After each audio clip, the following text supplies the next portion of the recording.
16h-18h sur Europe 1. Stéphane Bern et Mathieu Noël.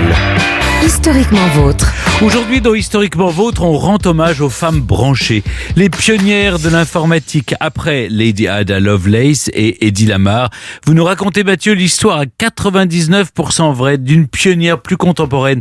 Elle a un nom de femme, mais c'est un 3615. C'est 3615 ULA. Oui, Stéphane, comme nous avons la chance d'être en studio avec le recordman belge du nombre de connexions au 3615 ULA, à savoir Olivier Pouls, alias à l'époque Fritz cherche moule 75. J'ai évidemment choisi de vous parler à travers ce 3615 iconique de la face cachée des débuts de l'informatique grand public, cette époque où, sous couvert de permettre de réserver des billets de train en ligne, le Minitel permettait surtout à nos parents de laisser libre cours à leur lubricité. Comme le résume la grande historienne qui a vécu l'apogée du Minitel rose, notre collègue Clémentine. J'en ai vu défiler des nichons. Oui Stéphane, n'ayez pas peur, suivez-moi dans ce qu'on pourrait qualifier la préhistoire du cul en ligne.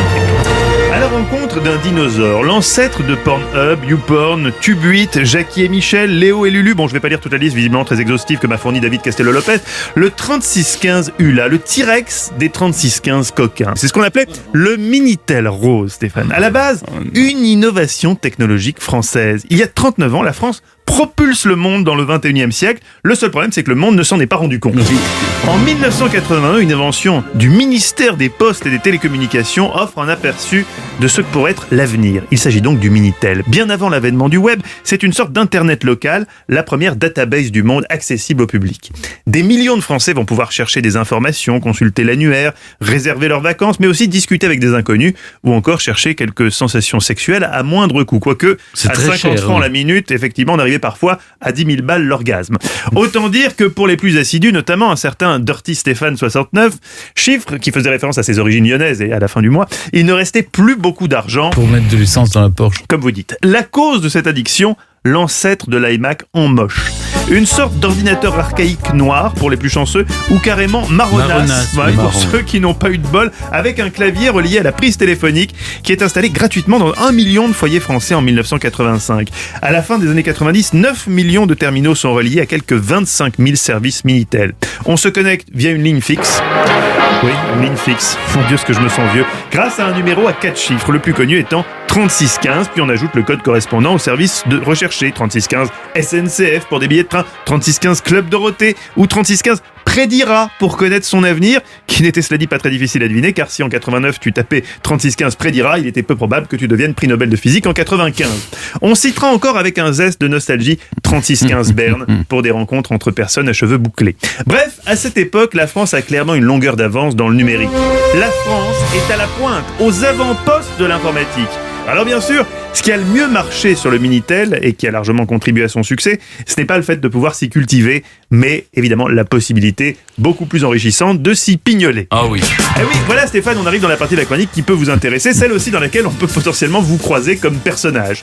Car le succès du Minitel s'est en effet construit à travers les salons de discussion qui y ont germé assez vite. Salons où l'ambiance allait de la drague gentillette aux échanges carrément salaces, on peut le dire, et grossiers, où les gens chattaient visiblement sans tabou, affichant clairement leurs intentions. Ils mettent le doigt dans le cul. Oui, on a compris l'idée Stéphane, Dirty Stéphane 69, calmons-nous, restons si C'est vous voulez pas bien la bouteille. dans l'évocation plus que dans le concret. Tout commence donc fin 82 quand un petit geek pirate le Minitel du quotidien Les Dernières Nouvelles d'Alsace, nommé Gretel, qui se transforme en salon de discussion où la drague devient l'activité principale. Le serveur est saturé par les connexions, mais les premiers salons de chat sont nés, notamment grâce, il faut le dire, au responsable informatique du journal qui n'a jamais bloqué le serveur, ses convictions libertines l'ayant poussé à entretenir le phénomène. Et bien donc, bien avant les nudes en DM, les dick pics et les sextos, le Minitel rose révolutionne les mœurs en facilitant la libération de la parole et en permettant surtout de draguer des personnes de milieux sociaux différents. Martine, institutrice coquine, peut se chauffer sans retenue avec Jean-Pierre le buraliste, fétichiste des éponges de tableau Velleda, sans obligation de rencontre. Du vigile au cadre sup, tout le monde kiffe le 3615 ULA, qui a connu entre 95 et 2000 des pics à 2 millions de connexions par mois. Endurante, la ULA. Le Minitel ne permettant pas d'afficher les photos, tout est évidemment dans la suggestion, et ça permet aussi une arnaque majeure. ULA, Aline, croyez parler à des jeunes filles en fleurs, alors qu'en fait, parfois de l'autre côté de l'écran, vous êtes juste en train de chauffer un moustachu de 87 kilos qui s'appelle Maurice, et qui vous répond en s'envoyant une tartine de rillettes. C'est ce qu'on appelle un ascenseur émotionnel.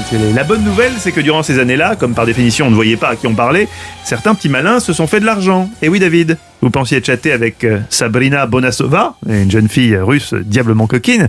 En réalité, vous échangiez avec Gertrude Noël, ma grand-mère, qui avait trouvé là un moyen légal de mettre un peu de beurre dans les épinards de sa petite retraite. Je te la prends, puis délicatement je la porte à ma bouche, très lentement.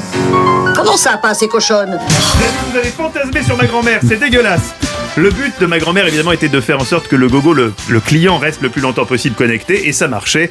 En moyenne, David restait 1h40. Des petits malins font fortune, on citera évidemment un certain Xavier Niel, fondateur de Free, et accessoirement, petit génie de l'informatique, qui dès ses 16 ans, crée des services pour le Minitel Rose, qui lui rapporte très vite entre 2000 et 3000 euros par mois, jusqu'à atteindre le million à ses 25 ans. Parmi ses grandes réussites, le 3615 Anu, qui n'était pas Stéphane, ce que vous pensez, mais un annuaire inversé. Le Minitel disparaît à la fin du mois de juin 2012. Alors ça m'a fasciné que le Minitel puisse exister encore en 2012. Apparemment, c'est vrai. Internet a gagné. Les messageries roses vivotent encore un peu sur le web avant d'être définitivement remplacés par les sites de rencontres que vous connaissez. C'est la fin d'une époque, celle des premiers frissons du sexe virtuel, des claviers AZERTY parfois un peu collants, de ces sessions cochonnes où l'on échangeait mille et un fantasmes et qui finissaient en apothéose lorsque Fritz Cherchemoule 75 atteignait l'orgasme et s'exclamait « Pauvre clavier AZERTY ». Merci Mathieu. Bon, c'était à 96% vrai. 94, oui.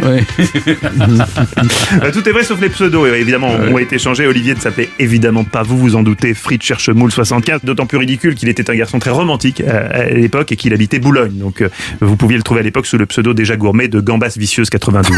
C'est autre chose pour les initiés. Merci beaucoup Mathieu. Europe 1, historiquement vôtre.